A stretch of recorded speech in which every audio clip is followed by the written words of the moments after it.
Hello, everybody. Murray and Rich are back with another video in our process video series. And today I'm going to be talking with Murray Sitzmer about structured problem solving. How are you doing today, Murray? Rich, I'm doing good. Looking forward to talking about structured problem solving. So, Murray, what is the structure in structured problem solving? Well, the structure is really multifaceted. Most people look at it as steps, sometimes call it 8D.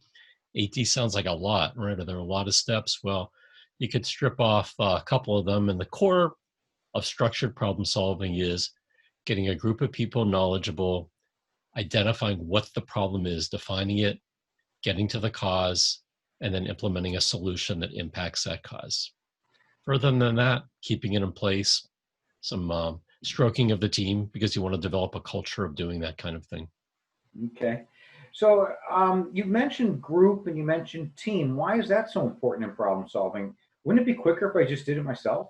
It might be quicker, but it won't be as effective. You're a smart guy, but you don't know everything. So we want to bring on different points of view, different experiences, different maybe titles or jobs, because they're going to have different utilization or aspects, connections with the process.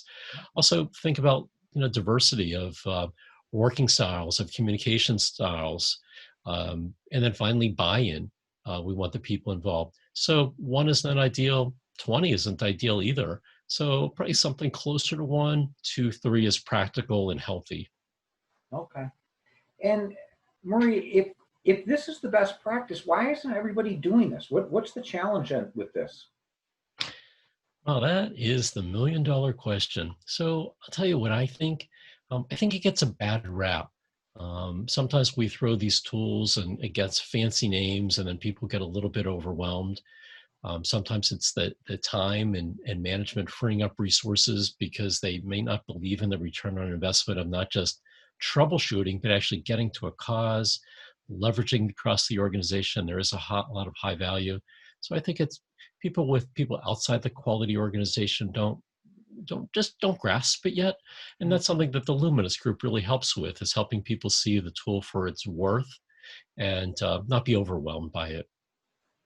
So, Murray, maybe you can kind of help me tie this back.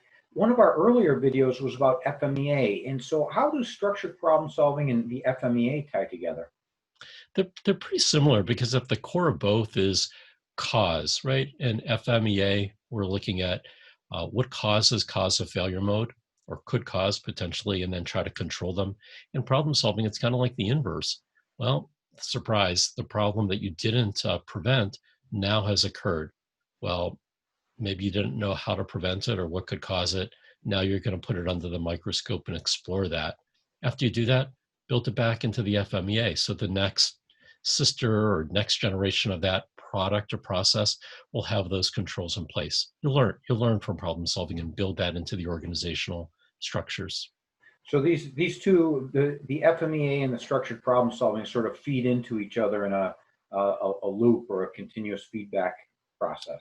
They go hand in hand, different points of the timeline, different perspectives. Okay. Yes. All right. Are there any closing words you want to give us on why it's important to do structured problem solving? Well, you want to do it because you don't always prevent problems, and when they occur, doesn't mean that you need to blame or you need to, beat yourself up because of it. Look at a problem as an opportunity to get better. You're going to take my finger pointing away from me? How dare you? Well, Murray, I really appreciate this perspective on structured problem solving, because obviously this is one of the most important areas in manufacturing to prevent the reoccurrence of issues. So if someone does want to get better at structured problem solving or needs some help with some problems that just don't seem to be going away, where can they contact you, Murray?